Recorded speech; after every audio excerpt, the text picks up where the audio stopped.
नमस्कार। Next 9 news देख रहे हैं आप। मैं हूं आपके साथ प्रांशु राठौर। स्वागत है आपका हमारे खास प्रोग्राम सियासी सच में। हमारे साथ इस वक्त मौजूद हैं हमारे सहयोगी दिनेश। जैसा कि दिनेश आप भी जानते हैं कि लोकसभा चुनाव के लिए पहले चरण के लिए जो मतदान होने थे वो हो चुके हैं। अब दूसरे चरण की बारी आ चुकी है। 26 अप्रैल को अब मतदान होने जा रहे हैं। ऐसे में देखा जाए तो कई ऐसी सीटें हैं बिहार की जहां पर चुनाव होंगे, जैसे कि पूर्णिया सीट है। इसके अलावा काराकाट सीट भी है। पूर्णिया की बात पहले कर लेते हैं। पूर्णिया से पप्पू यादव निर्दलीय चुनाव लड़ रहे हैं। संतोष कुशवाहा जेडीयू की तरफ से हैं और बीमा भारती राजद की तरफ से। यहाँ पर त्रिकोणीय महामुकाबला देखने को मिल रहा है। और दूसरी ही तरफ काराकाट सीट की बात कर ली जाए तो निर्दलीय हैं पवन सिंह, यहाँ से निर्दलीय तौर पर चुनाव लड़ रहे हैं। और ऐसे में यहाँ पर उपेंद्र कुशवाहा हैं एनडीए की तरफ से। अब बात यहाँ पर यह कर ली जाती है कि आजाद समाज पार्टी के राष्ट्रीय अध्यक्ष चंद्रशेखर आजाद की एक बड़ी दस्तक यहाँ पर देखने को मिली है। चंद्रशेखर आजाद बिहार की सियासत में कितना बड़ा खेल अब करते हुए नजर आ सकते हैं। पप्पू यादव को समर्थन देते हैं। 4 से 5 सीटों पर उन्होंने अपने उम्मीदवार उतार दिए हैं। और ऐसे में ना सिर्फ पवन सिंह को वह टक्कर दे रहे हैं, बल्कि दूसरी ही तरफ वह अब चुनौती देते हुए नजर आए हैं चिराग पासवान को, क्योंकि समस्तीपुर से ब्रजेश कुमार को उतार दिया है और अब यहां पर काराकाट सीट से भी उन्होंने अपने उम्मीदवार का नाम घोषित कर दिया है। देखिए प्रांशी, ये चुनाव जो है लोकतंत्र का महाकुंभ है और यहाँ पर तमाम राजनीतिक दलों के नेता अब इस कोशिश में जुटे हैं कि जहाँ भी उनको संभावनाएं नजर आ रही हैं वहीं से कुछ मजबूत आधार बना करके और चुनावी उम्मीदवारों का यहाँ ऐलान किया जाए। ऐसे में आपने सवाल किया कि पप्पू यादव पूर्णिया सीट को लेकर उन्होंने लगातार जो बयानबाजी की है, तेजस्वी यादव के हमले उनके ऊपर तीखे रहे हैं। और जाहिर सी बात है, क्योंकि जिस वक्त उन्होंने अपनी पार्टी जन अधिकार पार्टी का विलय कांग्रेस में किया था, उस दौरान उन्होंने ये नहीं कहा था कि मेरी किसी तरीके की चुनाव लड़ने की कोई जो है मंशा है। साफ तौर पर यहाँ जो पूर्णिया सीट थी वो गठबंधन के धर्म के नाते वहाँ आरजेडी के खाते में चली जाती है। तेजस्वी यादव की और बीमा भारती की पटना आवास पर मुलाकात होती है और उस मुलाकात में तेजस्वी यादव ये आश्वासन देते हैं बीमा भारती को कि यदि आप जेडीयू से आरजेडी में आती हैं तो आपको लोकसभा चुनाव में हम अपनी पार्टी से टिकट देने का यहाँ पर प्रयास करेंगे। ऐसे में किस आधार पर पूर्णिया सीट से बीमा भारती को चुनाव ना लड़वाया जाता। दूसरी तरफ पप्पू यादव अब ये कहते नजर आ रहे हैं कि कांग्रेस पार्टी की तरफ से समर्थन नहीं मिला है, तो कांग्रेस पार्टी ने यह कहा है कि सिर्फ प्राथमिक सदस्य के तौर पर वे पार्टी में शामिल हुए हैं, हमारी उनसे सीट शेयरिंग को लेकर या चुनाव लड़ने को लेकर कोई बात नहीं हुई है।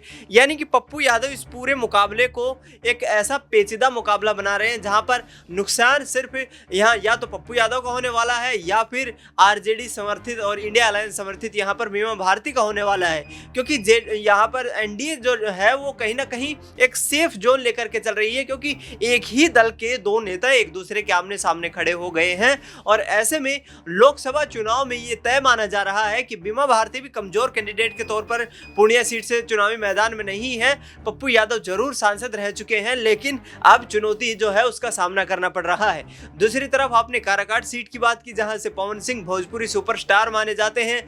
पश्चिम बंगाल की आसनसोल सीट से उनके बिना टिकट मांगने पर ही बीजेपी ने उनको टिकट दे दिया था। उस टिकट को उन्होंने वापस लौटा दिया। उसके बाद आरा सीट से चुनाव लड़ने की उनकी तमाम संभावनाएं नजर आई। ये भी कहा गया कि तेजस्वी यादव से मुलाकात हुई है, तो ऐसे में आरा सीट से यहाँ पर आरजेडी उनको टिकट देगी, लेकिन निर्दलीय प्रत्याशी के रूप में चुनाव लड़ रहे हैं। और मुझे नहीं लगता कि पवन सिंह यहाँ से निर्दलीय प्रत्याशी के रूप में उतना प्रभाव डाल पाएंगे यदि वो किसी पार्टी के बैनर तले लड़ते।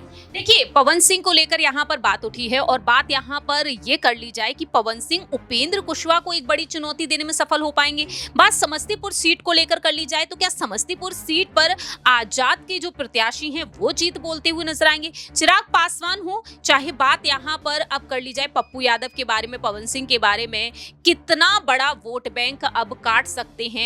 दलित वोट बैंक को जो साध रहे हैं चिराग पासवान, एनडीए दल जो साधने की कोशिश कर रहा है, क्या यहाँ पर चंद्रशेखर आजाद उन सभी वोट बैंक को साधते हुए नजर आएंगे, कामयाब होते हुए नजर आ सकते हैं? देखिए प्रांशु, जिस तरीके से चंद्रशेखर आजाद की बात करें तो उत्तर प्रदेश में भी काफी उन्होंने जो है सुर्खियां बटोरी हैं और इस दौरान अब बिहार में एंट्री हुई है। बिहार के कई दलों के नेता, कल मैं बयान पढ़ रहा था उसमें कह रहे थे कि बाहरी होने के कारण इतना उनको लाभ नहीं मिल पाएगा चंद्रशेखर आजाद को, लेकिन जरूर कुछ हद तक वो प्रभावित कर सकते हैं। लेकिन दलित वोट बैंक को साधने की कोशिश यहाँ पे भारतीय जनता पार्टी चिराग पासवान के जरिए कर रही है और आपने उपेंद्र कुशवाहा का जिक्र किया जो कि यहाँ पर काराकाट सीट से चुनाव लड़ रहे हैं। तो वहाँ पर चुनाव प्रचार के दौरान हमने देखा कि किस तरीके से ग्रामीणों ने उनका विरोध किया, किसानों ने विरोध किया और साफ तौर पर लोग ये कहते नजर आए कि पिछले 5 साल में हमें आप यहाँ इलाके में दिखाई नहीं दिए, इसलिए आप आए हैं, आपका स्वागत है, लेकिन आपको वोट नहीं मिलेगा। ये एक करारी चोट थी एनडीए गठबंधन के लिए, क्योंकि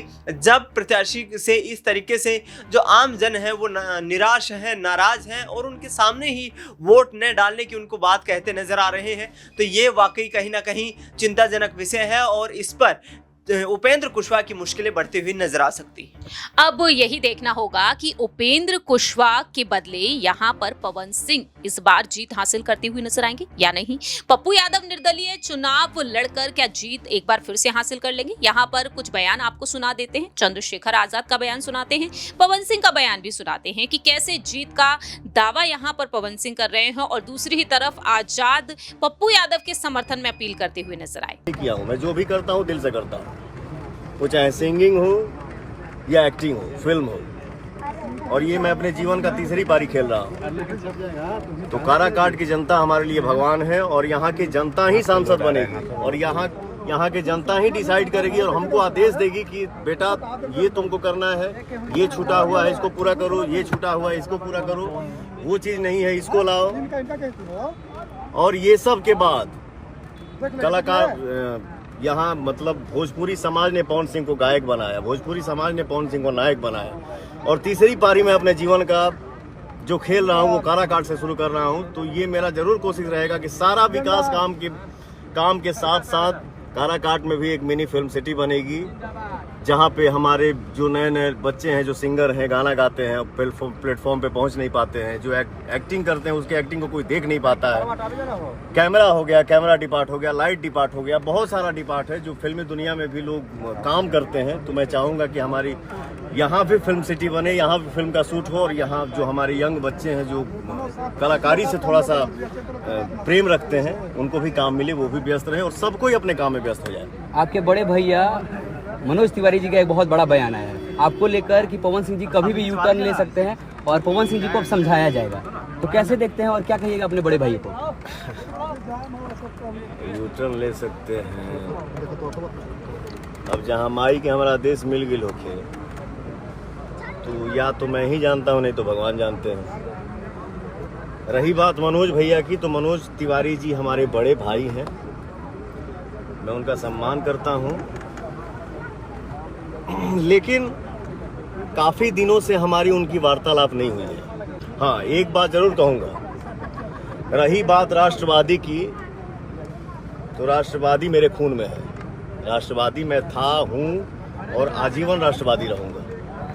लोग कहते हैं कि पवन सिंह जी स्वाभिमान से समझौता नहीं करते, खुद पवन सिंह जी ने भी ये कहा है। तो पवन सिंह जी अब चुनावी मैदान में उतर चुके हैं, तो यहाँ से वापस होने की तो बात ही नहीं बनती। यहाँ की जनता हमारी मालिक है, उन्हीं के हाथ में है, क्योंकि मैंने अपना जीवन ही यहाँ दे दिया है। ये हमारे लिए भगवान होगा, ये भगवान है, ये हमारे मालिक है, इनका जो आदेश होगा मैं वही करूँगा। बाकी बैक होने का काम न मैं जीवन में कभी किया हूँ और ना ही कर पाऊंगा। पूर्णिया लोकसभा के साथियों को मेरा जय भीम, जय भारत, नमस्कार, आदाब, सत श्री अकाल। पूर्णिया लोकसभा सीट से मेरे भाई बहुत ही कर्मठ, संघर्षशील और एक नेक इंसान पप्पू यादव जी चुनाव लड़ रहे हैं। मेरी पूर्णिया लोकसभा की महान जनता से अपील है कि अपना कीमती वोट भाई पप्पू यादव जी को देकर उनको कामयाब बनाए, उनको लोकसभा में भेजे। मैं पूर्णिया जिले की भीमार में आजाद समाज पार्टी के एक साथी से अपील करता हूं। मैं समय कमी कारण वहां नहीं आ पाया क्योंकि मैं अपने चुनाव व्यस्त था, लेकिन आपसे अपील करता हूं कि अपना एक एक वोट भाई पप्पू यादव जी को देकर पूर्णिया लोकसभा से उनको कामयाब बनाकर भेजे। आपका भाई चंद्रशेखर आजाद। अब यही देखना होगा कि आखिरकार चंद्रशेखर आजाद 19% वोट बैंक है बिहार में, दलित वोट बैंक, क्या इसे साधने में कामयाब हो पाएंगे या नहीं। खेल बिगाड़ने में कितना कामयाब होंगे आजाद, यहाँ पर ये देखना काफी ज्यादा दिलचस्प होगा। मालूम हो कि 26 अप्रैल को अब दूसरे चरण के लिए मतदान है। पूर्णिया और काराकाट सीट भी यहाँ पर शामिल है जिन पर चुनाव होंगे। फिलहाल इस खास प्रोग्राम में इतना ही। बाकी की तमाम अपडेट्स के लिए देखते रहिए Next 9 न्यूज।